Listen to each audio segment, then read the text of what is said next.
Madame, Monsieur, bonsoir ou bonjour. Je suis content de vous savoir devant vos outils communicationnels pour un nouveau numéro de la 45 de Business and Market Télévision, BMTV. On est ensemble pour près de 45 minutes d'échange, d'entrevue au sujet d'une thématique qui porte sur la République démocratique du Congo, ce pays que nous aimons tant. Comme à l'accoutumée, avant de commencer, on va suivre un petit spot publicitaire et puis on revient pour la suite de l'émission.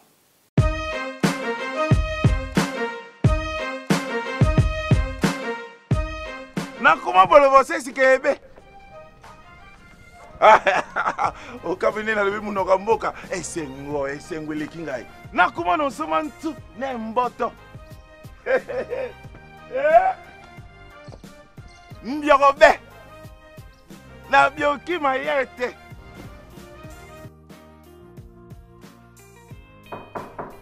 Oui, entrez. Oh, monsieur l'opérateur économique, l'homme d'affaires. Alors, quel bon vent vous ramène chez nous? Oh, Nathan Sengo. Yo, mais oh, merci bien. Ah bon? Oh, Kabine Kiti, na wuti bolobo. Oh. Aller-retour na Orbor na nai. Ah bon? Désormais, chaque 2 mois, bolobo, na keta la famille. N'est-ce pas? Ce que mon le prix à carburant et Kiti, eh bien, Ezabongo, l'ikanisi ya vice-premier ministre, ministre ya économie, na lisungi ya première ministre, mpe na bokasi ya tata mokonza ekolo chef de l'État, Fachi Béton. Oui, après. Oh, Ngalouf Worok. Ngalouf Worok. Ah, justement, c'est un opérateur économique.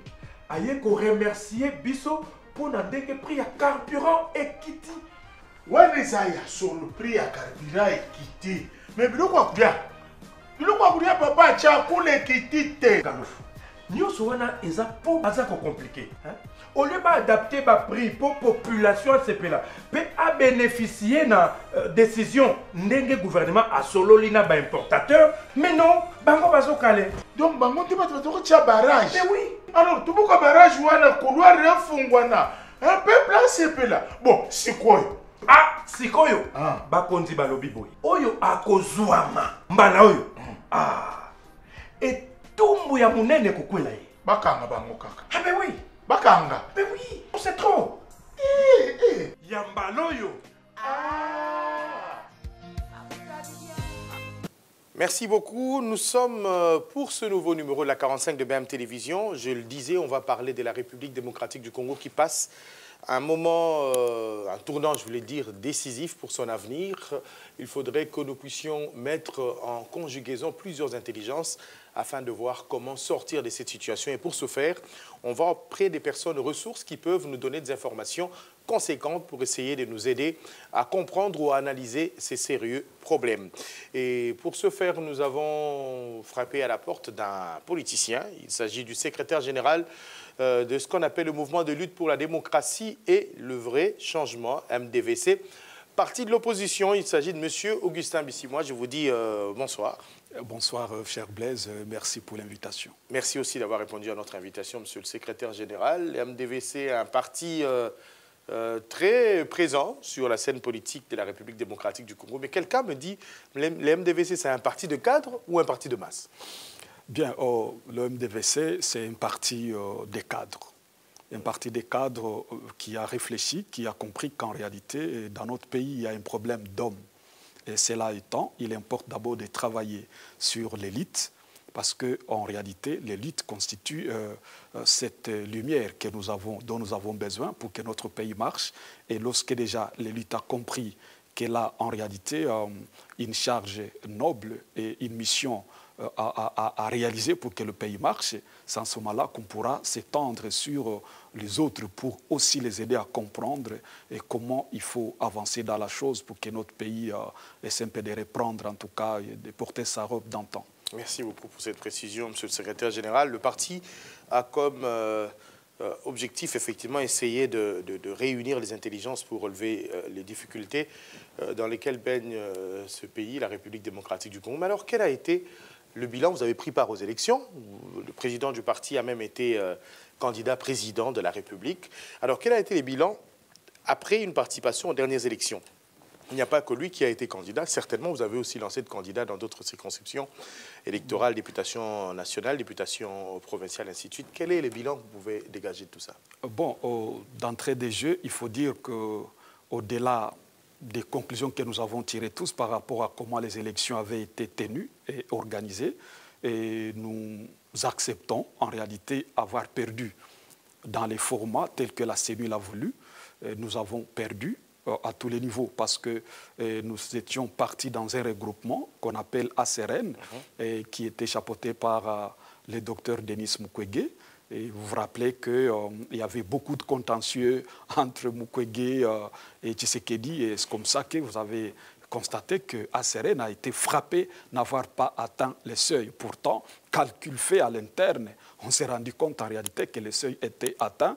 Et bon, lorsqu'il fallait aller à la Cour constitutionnelle pour recours, on s'est rendu compte que ça ne valait pas la peine parce que les décors étaient déjà plantés, que l'Union sacrée s'est battue pour se doter de la grande majorité qu'ils appellent majorité écrasante. Et c'est dans cette hypothèse que nous n'avons pas gagné les élections, que ce soit au niveau présidentiel où nous avons aligné les candidats Dr Justin Modikereza, et que ce soit au niveau législatif. Et donc, voilà un peu comment ça s'est passé. Et le regret est là de voir que notre pays, en réalité, les élections ne soient plus un bon moment ou une bonne voie pour accéder au pouvoir.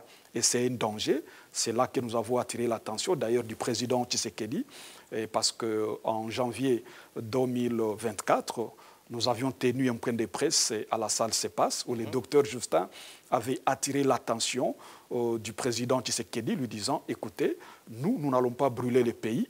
Vous aviez reconnu effectivement sa victoire. En effet, parce que nous sommes légalistes, nous nous sommes dit, s'il y en a qui pensent qu'il fallait brûler le pays parce que les élections étaient mal tenues, nous, on s'est dit, écoutez, la République démocratique du Congo, c'est notre pays. Nous l'aimons tant, comme vous l'avez dit à l'introduction, et que dès lors que le pays était menacé, parce qu'en ce moment-là, on avait tenu les élections en 2023, quand déjà Bunagana était déjà entre les mains de l'agresseur.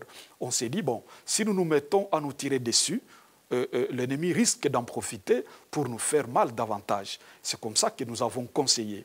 Il est vrai que les élections étaient mal tenues. La CENI a proclamé M. Tshisekedi, la Cour constitutionnelle l'a validé. Eh bien, nous avons dit, en tant que légalistes, on fait avec. Et pourquoi? Parce qu'on s'était dit, ben, est-ce que nous allons nous comporter aussi comme ces rebelles, ces agresseurs? Nous allons tirer sur qui?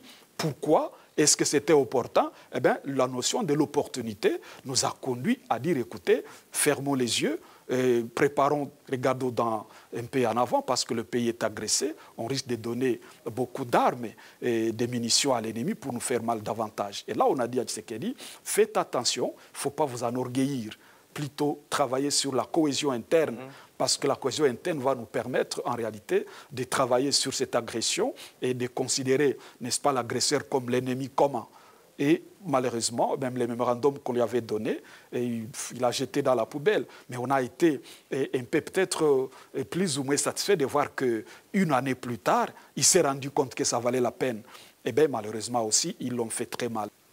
Donc le mouvement de lutte pour la démocratie et les vrais changements MDVC se veut être ce parti qui doit jouer un rôle actif dans le rétablissement de la normalisation en République démocratique du Congo.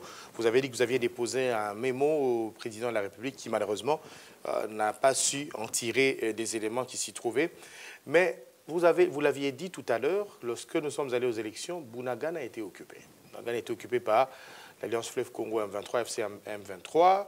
Et maintenant, il y a une situation qui défraie la chronique, c'est cette correspondance que vous avez adressée au ministre d'État, ministre en charge de la Justice, pour lui demander de poursuivre, si pas d'engager des actions judiciaires.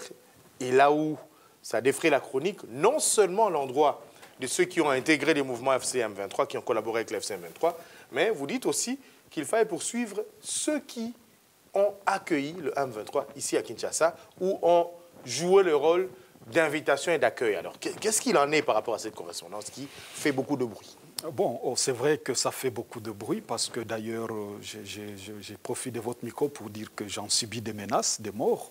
Mais je me dis, pour autant que nous nous battons pour notre pays, on va accepter advienne que pourra. Et donc, qu'est-ce qui s'est passé? Le bureau d'études du MDVC a réfléchi assez profondément parce que c'est depuis très longtemps que le MDVC réfléchit sur la crise qui se vit dans notre pays. D'abord, nous avons réalisé que le ministre d'État, le ministre de la Justice, avait activé son pouvoir d'injonction pour exiger les poursuites contre ceux-là qui avaient intégré le M23 et l'AFC, estimant que ce sont des traîtres.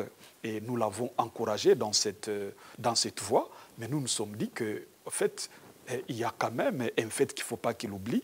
Et nous avons réalisé quand même qu'en 2013, le M23 était défait et une partie s'était retrouvée en Ouganda et l'autre au Rwanda.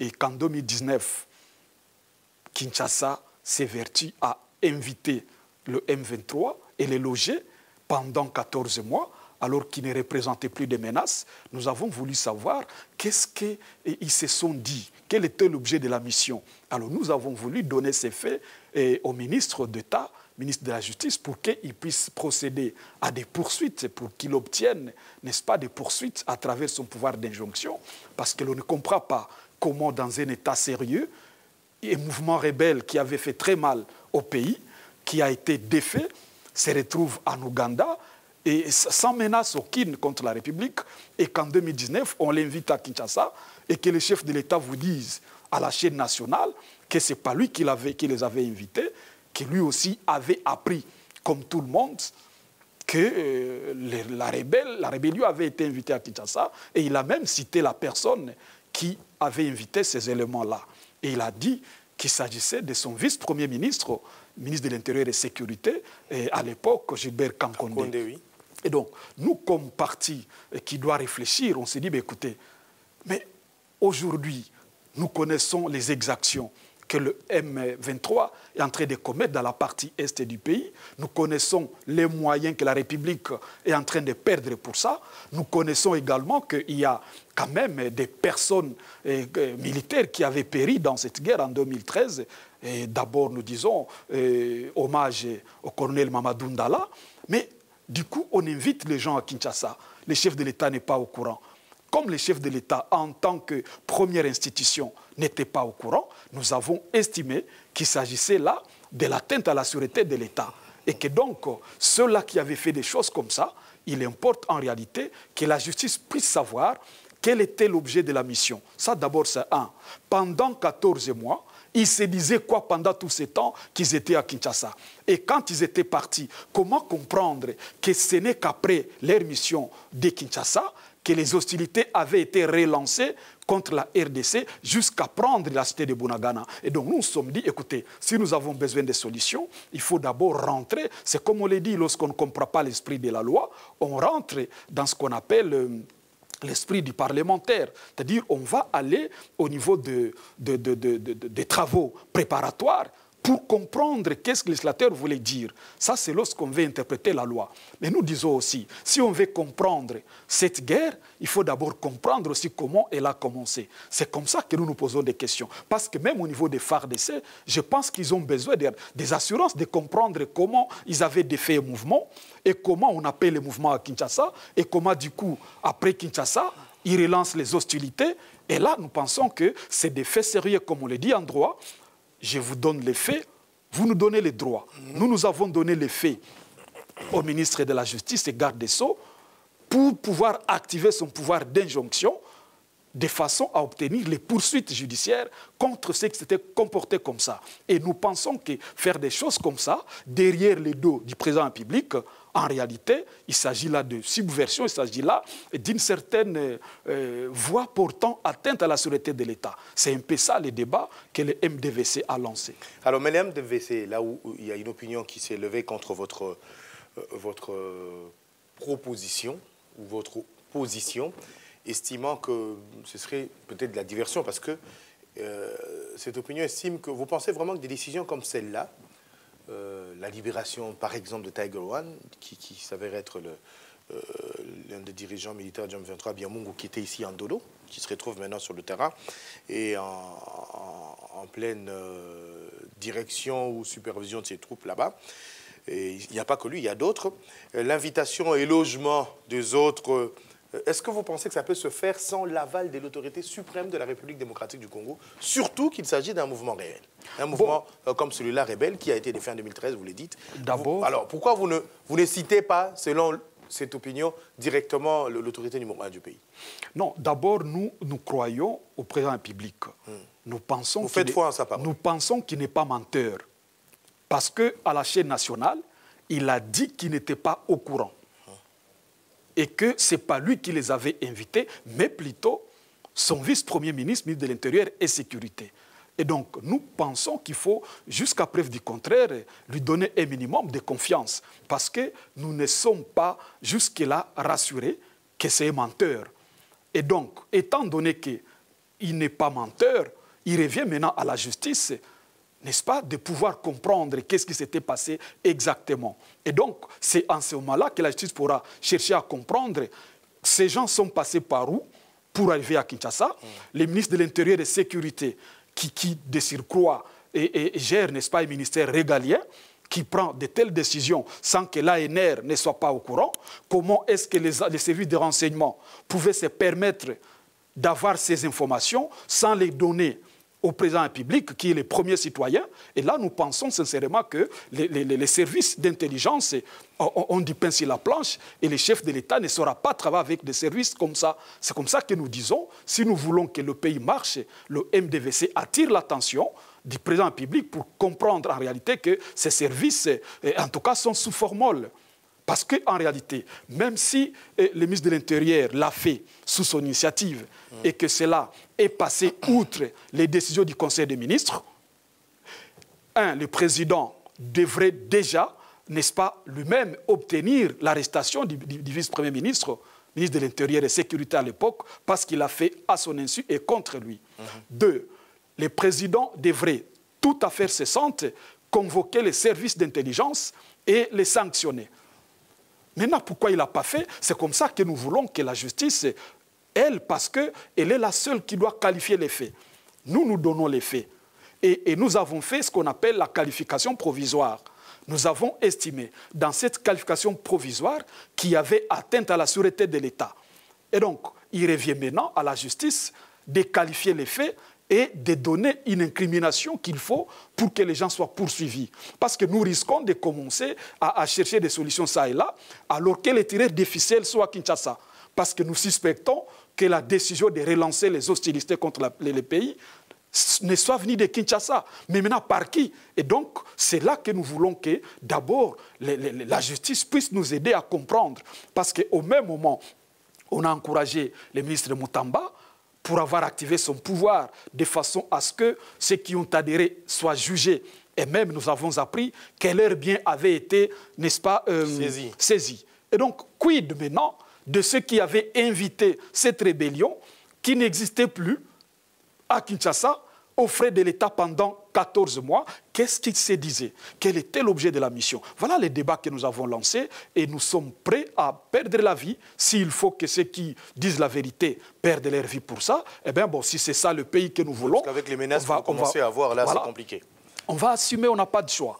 Il s'agit de notre pays, on ne peut pas comprendre. Parce que, écoutez, vous savez qu'il y a des milliards que nous perdons pour cette guerre ici.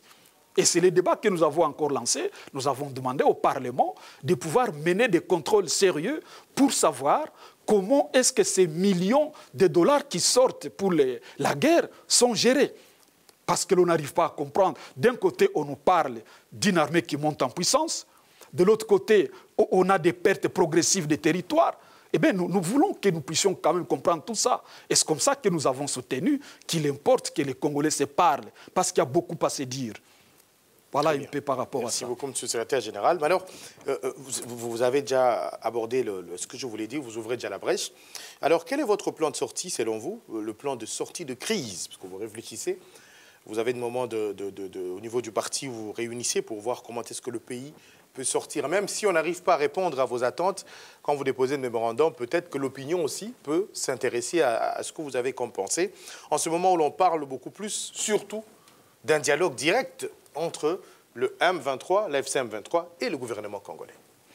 Bon, nous, au départ, on avait proposé au président Tshisekedi de travailler dur sur la cohésion nationale parce qu'on avait estimé que nous avons deux problèmes majeurs. Un de ces problèmes se trouve être exogène et l'autre se trouve être endogène. Les problèmes exogènes, il s'agit là de l'agression rwandaise à laquelle notre pays est confronté. Le deuxième problème, on ne peut pas se voiler de face, il s'agit des frustrations et ces frustrations sont issues des élections. En 2018, on a connu des élections chaotiques qui n'ont pas respecté la vérité des urnes. Aujourd'hui, on a ces vérités-là.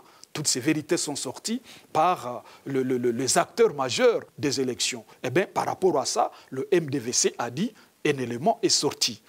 Deuxième niveau du débat, le président Kabila vous dit que Tshisekedi est à la fois le problème et la solution et qui devrait dégager.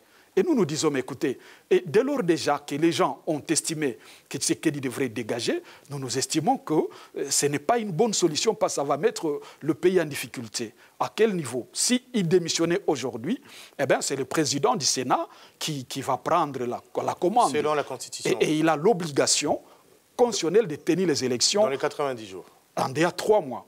Mais nous posons des questions. Un pays confronté comme ça à la guerre, est-ce qu'on a le temps, l'argent suffisant pour organiser les élections pendant 3 mois, alors que nous venons des élections de 2023 qui ont coûté à la République plus d'1 milliard de dollars. Et donc nous estimons que le pays a beaucoup de choses à faire. Nous avons un pays qui n'a pas de route, on ne sait pas communiquer par voie routière, c'est-à-dire d'une province à une autre, c'est déjà un problème très sérieux. Au XXIe siècle, vous avez un pays comme ça, même dans la capitale aujourd'hui, on n'a pas de route, on n'a plus rien. On a un problème social criant. Les citoyens congolais meurent de faim comme pas possible, les problèmes sécuritaires. Et si on prend encore 1 milliard de dollars pour organiser les élections dans 3 mois, nous pensons que les gens ne comprennent pas c'est quoi la res publica. C'est comme ça que nous avons estimé qu'il importe d'abord de procéder à un dialogue interne qui consiste d'abord à faire ce qu'on appelle appel à l'ordre ou appel revue des troupes, c'est-à-dire rassembler d'abord les intelligences congolaises autour d'une seule question, l'agression de notre pays.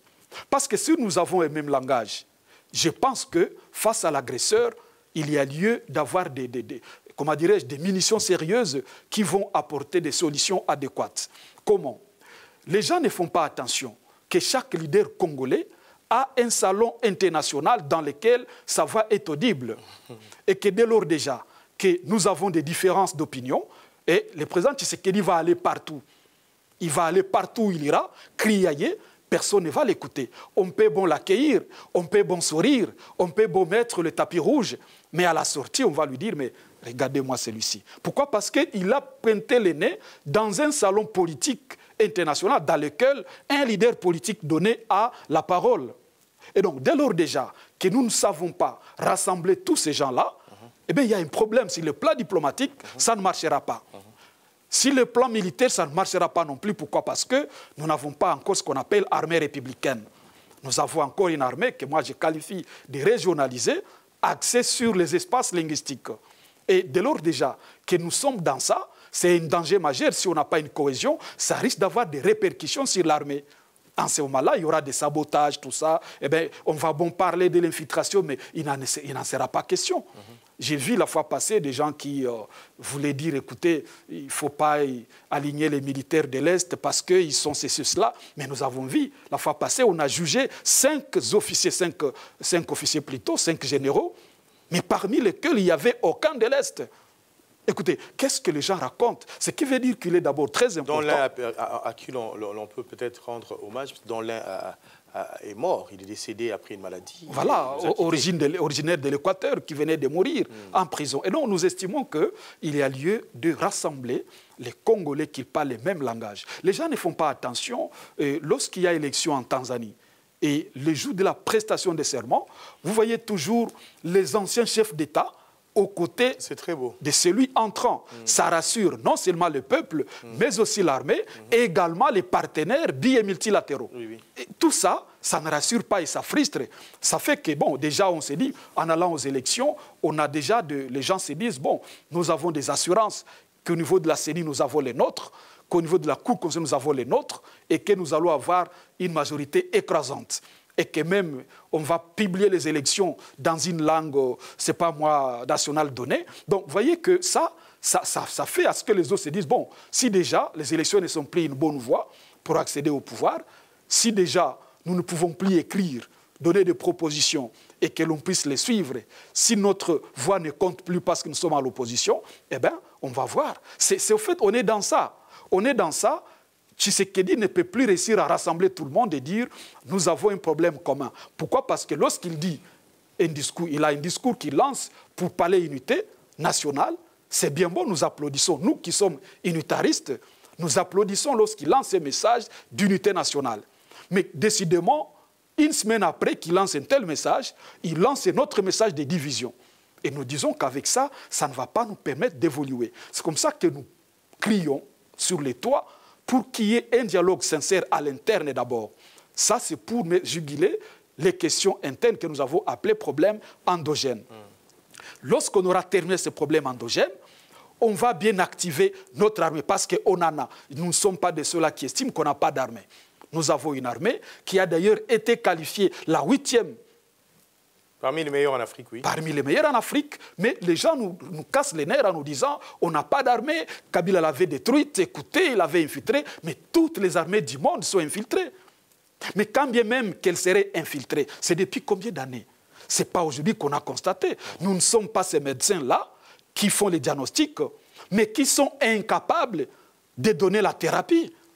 Parce qu'un bon médecin, lorsqu'il a fait un bon diagnostic, il a découvert qu'il s'agit du paludisme. Qu'est-ce qu'il doit faire? Il ne doit pas renvoyer les malades, les patients. Il doit prescrire, n'est-ce pas, des actions curatives pour arriver à guérir cette maladie-là. Mais nous, on est là. Pendant 7 ans, on continue à crier que l'armée est infiltrée, on ne peut pas faire la guerre. On est où là? Maintenant, qu'est-ce qu'on a fait de cette infiltration-là? Comment on y a travaillé? C'est comme ça que le MDVC, avec le docteur Justin Modekereza, nous avons eu la vision intitulée « Refonder l'État et bâtir un Congo pour tous » avec un pilier majeur que nous appelons « Restauration intelligente de l'autorité de l'État ». Et donc, il faut de l'intelligence. C'est comme ça que nous avons conseillé qu'il faut de l'intelligence, la sagesse et l'anticipation. Si ces trois ne sont pas combinés, on va bon pleurnicher et décidément nous serons risés du monde. Alors, quel est votre avis par rapport à ce qu'on appelle les volontaires pour la défense de la patrie? On les appelle les Wazalendo qui signifient les combattants, patriotes plutôt, les patriotes en Swahili. Vous avez déjà réfléchi sur cette problématique-là? C'est vrai que maintenant on les encourage, tout le monde est derrière eux, mais après, si nous arrivons à recouvrer cette paix, parce que c'est ça le vœu de tout le monde, tout Congolais voudrait que nous puissions recouvrer une paix, je crois aussi bien vous du côté de l'opposition que du côté de la majorité. Est-ce que vous avez pensé, après ces événements, comment on va les utiliser? Vous y avez réfléchi un peu, vous aussi? Nous avons fait beaucoup de séances en ce qui concerne cette problématique. Très bien. Et nous avons réalisé 3 choses. C'est-à-dire que lorsqu'on a pris quelques territoires, on a vu un régime qui a paniqué. Et dans cette façon de panique, ils ont recouru à de n'importe quelle solution. À toutes les propositions. Ouais, et ce qui fait malheureusement que certaines des solutions seront elles-mêmes un problème à court, à moyen et à long terme. Parce que j'ai dit la fois dernière, il y a, je crois 6 mois, j'avais écrit au président public, je lui ai dit, mais le M23 jusque-là n'a pas le contrôle d'une seule province. Et lorsqu'il a pris seulement 2 ou 3 territoires, on a vu des gens paniquer, faire venir des armées étrangères. Oh, l'EAC venait nous donner la paix. Non, mais une année après, non, ce n'est pas vous l'EAC, cette fois-ci, c'est SADC, venez SADC nous donner la paix. Il fallait tout simplement mettre en place des stratégies. Pourquoi? Parce que lorsque vous faites venir des armées comme ça, vous ne savez pas exactement qui joue les jeux de qui. Dans les concerts des nations, c'est toute une marmaille. Il y a beaucoup de choses dedans. Vous ne savez pas qui fait quoi, avec qui, contre qui et pour le compte de qui. Vous risquez d'inviter les gens, pourtant ils vont jouer les jeux de l'ennemi. Et donc, par rapport à la problématique de Ouazalendo, je vais d'abord profiter de votre micro pour dire que j'étais le tout premier à parler de Ouazalendo au Sud Kivu en 2013. Déjà. Ah oui. Vous avez vos collègues journalistes à Bukavu, sur la chaîne Thaïs Bagoula, Radio Maïnde. J'étais le premier à parler de ça quand j'avais créé un mouvement que j'ai appelé Ouazalendo. Vous voyez tous les Alain Tambouka, Justin Baïzir et tout ça. En effet, vous vous rappelez, en fait, j'étais le premier. Et donc aujourd'hui, c'est comme ça qu'on vous appelait effectivement. En effet, aujourd'hui, ça prend de l'ampleur. Mais qu'est-ce que l'on a oublié au niveau du régime? On a oublié que tout groupe armé n'est pas forcément patriote. Il y a des groupes armés qui ont été créés par le Rwanda pour avoir les minéraux. Il y a des groupes armés locaux qui ont été créés par l'Ouganda pour avoir les minéraux. Et d'autres pour protéger les communautés, tout simplement. Et d'autres pour protéger les communautés. Et d'autres, même par la MONUSCO, il faut le dire ainsi, parce qu'on a refusé de parler des choses comme il se doit. Et d'autres ont été créés par les régimes à l'époque. Et donc, c'est comme ça que vous avez aujourd'hui une marmaille, vous ne savez pas en réalité qui fait quoi, qui est vrai et qui est faux. Et donc, c'est pour dire que c'est bien bon, nous encourageons les Ouazalendo, parce qu'aujourd'hui, on vous dit, et quand vous suivez les médias, on vous dit, les Ouazalendo ont récupéré. Le langage, c'est désormais les Ouazalendo avec l'appui des FARDC. Et donc, vous vous rendez compte qu'on n'est plus un État, au fait. Nous sommes déjà cet État-là qui a phagocyté son armée. Nous sommes cet État-là dans lequel l'armée n'a plus de langage. Sans oublier que tout ce groupe qu'on appelle Ouazalendo d'aujourd'hui, pour ne pas vous interrompre, à un moment donné, y compris la communauté internationale et même le gouvernement congolais, tous avaient été qualifiés de forces négatives. Malheureusement. Et c'est un danger d'ailleurs. C'est comme ça que l'on a parlé, lorsqu'on a parlé des assises de Nairobi, qui devraient regrouper tous les groupes armés. Et nous, MDVC, nous avions écrit à l'ONU à l'époque.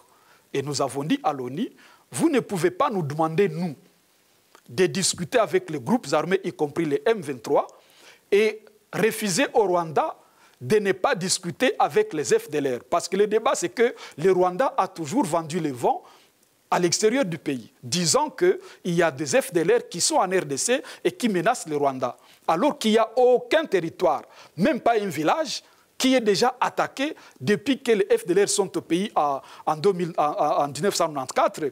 Et d'ailleurs, il faut se rappeler qu'à un moment donné, Kabila avait autorisé que les Rwandais viennent chercher les FDLR en collaboration avec la MONUSCO. 2009.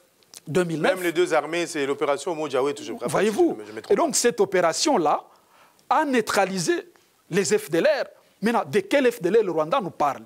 Et donc c'est pour dire que si, dans l'hypothèse où ils existent, comme groupe armé étranger, eh bien, il était important maintenant... Le M23 dit qu'il les a livrés, il a même publié des images. Voyez-vous, mais il était important maintenant que l'ONU demande au Rwanda d'ouvrir aussi un dialogue à l'interne pour discuter, négocier avec ces gens. Parce que nous avons reçu un groupe en RDC en 1994 qu'on a appelé réfugiés.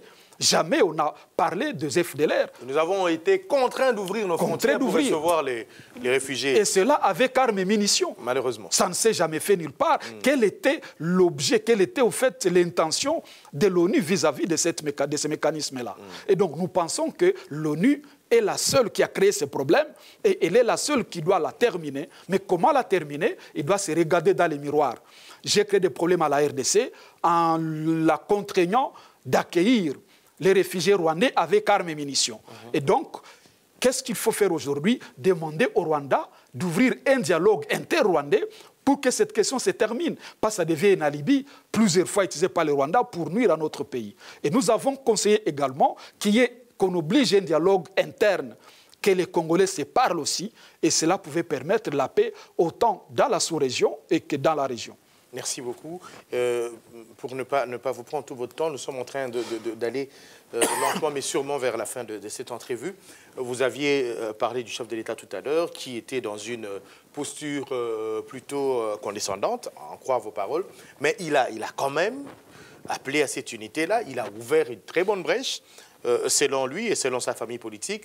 Ce sont les consultations que mène son conseiller spécial en matière de sécurité, le professeur Eberand Kolongede.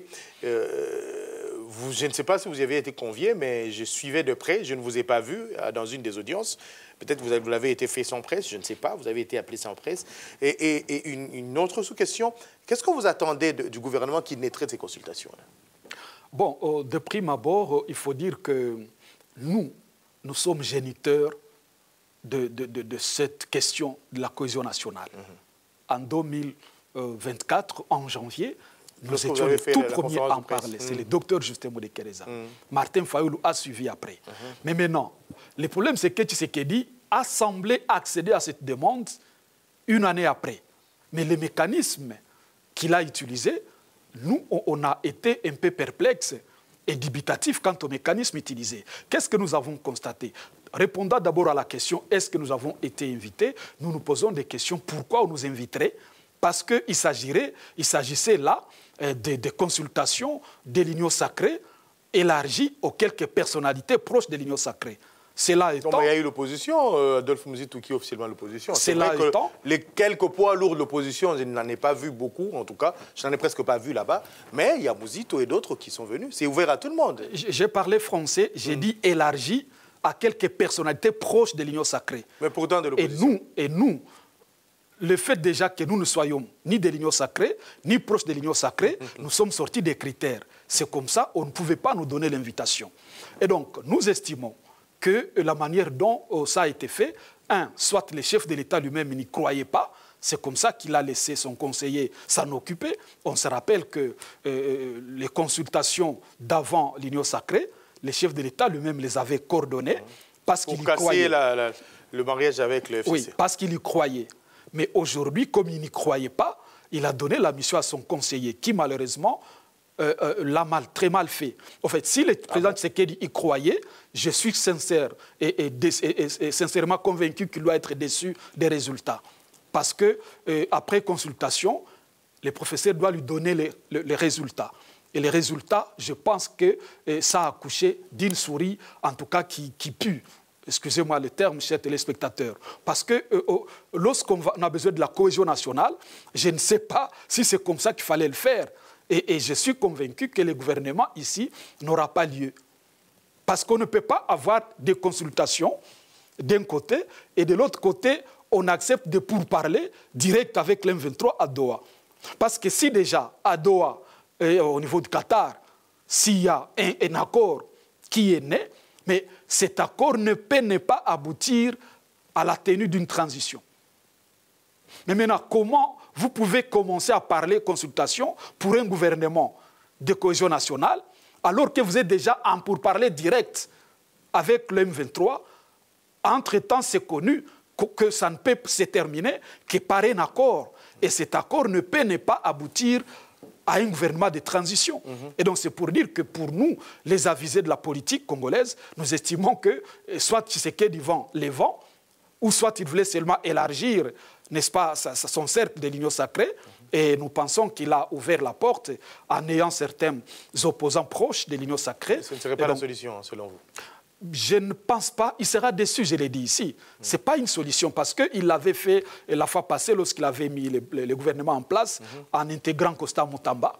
Qu'est-ce que ça a apporté comme solution? La seule solution est que Constant Mutamba est le seul, au fait, qui lui rapporte un peu du pourcentage en termes de cotation de son gouvernement. Parce qu'aujourd'hui, lorsque vous cotez, vous vous rendez compte que ce gouvernement, s'il peut avoir 20%, c'est seulement parce qu'il y a quelqu'un qui est venu de l'opposition, quelqu'un qui a appris beaucoup aux côtés de Kabila, qui lui amène quelque chose au moulin. Mais les autres, en tout cas, je pense que c'est du chaos. Comme ça qu'on ne parle plus de warriors. Parce qu'on a compris que les termes ne convenaient pas. À l'époque, on parlait de warriors. On s'est rendu compte que c'était des vrais warriors. C'est comme ça qu'on n'en parle plus. Donc nous pensons sincèrement que ces consultations ont accouché d'une souris naine et qu'il faudra cette fois-ci comprendre qu'il faut un dialogue sincère. Et là, pour comprendre qu'il faut un dialogue sincère avec le peuple congolais, il faut d'abord qu'on se situe dans une position d'un homme d'État. Pas d'un homme politique, parce qu'il y a différence à faire. Il y a des hommes politiques qu'on appelle des combattants, tout ça, mais quand on est déjà aux affaires, on se comporte comme un homme d'État. Et tout homme d'État, c'est celui-là qui ne doit pas avoir ce qu'on appelle état d'âme. Un homme d'État n'a pas d'état d'âme. Il a plutôt l'âme de l'État. Ça, nous enseignons au niveau du MDVC. Parce que dès lors déjà que vous êtes un homme d'État, mais vous agissez avec un état d'âme, vous risquez de ne pas comprendre qu'est-ce que c'est l'État. Parce que l'État, en tant que la chose de tous, ce qu'on appelle en droit la res publica, on ne peut pas se permettre en réalité de penser que c'est sa boutique privée. Mais quand on est chef de l'État, on agit comme un homme d'État. En ce moment-là, on est au-dessus de tous. Et il ne faut pas écouter les mauvaises sirènes qui disent, écoutez, s'il vous plaît, chef, Tika Batouana, c'est notre pouvoir. OK, gardez votre pouvoir. Vous avez insulté tout le monde, OK. Maintenant, pourquoi vous appelez les gens? Mais nous disons, nous demandons au président Tshisekedi de descendre, de poser ses pieds sur terre et de comprendre qu'il gère la chose de tous. Et s'il comprend cela, il va facilement accepter de convoquer un dialogue. Vous voulez faire même un bras de fer avec les évêques et les protestants. Pourquoi ce bras de fer? Parce que ces gens-là sont des conseillers et ils représentent une grande partie de la population. On doit faire très attention. Lorsqu'on veut s'entêter comme ça, finalement, on amène le pays tout droit au mur. D'autres qui conseillent, écoutez, il faut arrêter Kabila, D'ailleurs, il y a quelques perquisitions qui ont commencé. Vous voyez, tout ça, on ne voit pas. Parce qu'il y a ce qu'on appelle en politique la notion de l'importance et la notion de l'opportunité. Tout ce qui est important n'est pas opportun. Et dès lors que c'est important, mais ce n'est pas opportun, eh bien, on met l'éponge, on met de côté. C'est comme ça que beaucoup de ministres sont induits en erreur. Tu peux beau avoir un conseiller qui te fait un papier, il te propose quelque chose, mais à toi, cher ministre, d'analyser la notion de l'importance et de l'opportunité. Oui, ce qu'il dit là est bon, c'est important, mais est-ce que c'est le moment? Est-ce que c'est opportun? C'est comme ça que beaucoup sont en train de faire beaucoup d'erreurs. Vous avez un ministre au pouvoir, en fonction, qui insulte, qui fait même des meetings pour insulter un ancien chef de l'État. Mais les autres chefs d'État, là, qu'est-ce qu'ils vont se dire? Parce qu'il y a des anciens chefs d'État qui sont là et qui ont la parole dans le Conseil des Nations. Il y a des chefs d'État... Dans le règlement de la crise en République démocratique du Congo. En effet, il y a des chefs d'État en fonction qui préparent leur sortie et qui voient comment vous traitez un ancien chef d'État. Ils ne vont pas vous tendre l'oreille. Et donc, il faut que les gens fassent attention. Ici, c'est l'État congolais, malheureusement. Congolais, ce n'est pas n'importe quel État. Il y a d'autres États où vous avez des pays qui ont 80 km, 30 km. Non, c'est la RDC, avec une superficie gigantesque. C'est la RDC avec une démographie, pas n'importe laquelle. C'est la RDC avec des richesses incommensurables. Et donc, un pays comme ça, on ne peut pas le gérer comme on veut. Pas avec des sentiments, pas avec des émotions, pas avec un état d'âme. Et donc, ce qu'on veut faire contre Tshisekedi, contre Kabila, nous ne sommes pas des kabilistes, mais nous estimons que Kabila, c'est un ancien chef de l'État. Il ne mérite pas ce comportement-là. Il y en a qui estiment que, bon voilà, ceux qui parlent de Kabila, c'est des Rwandais. Et il y a même, j'étais dans une émission où votre confrère me reçoit, et au début de l'émission, il me dit, Monsieur Augustin Bissimwa, votre nom est rwandais.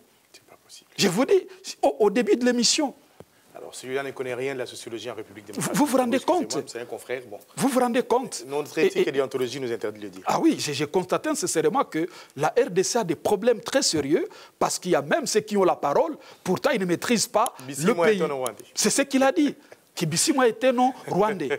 Et je vais vous partager les liens, vous allez lire. Donc c'est pour dire qu'on a un problème très sérieux. Et même vous suivrez même cette émission, beaucoup, ils estiment que tout mouchi. Et donc c'est un problème très sérieux. Et ça, tout ça, avec un régime qui ne comprend pas comment il faut recadrer les choses, eh bien on va aller tout droit au mur.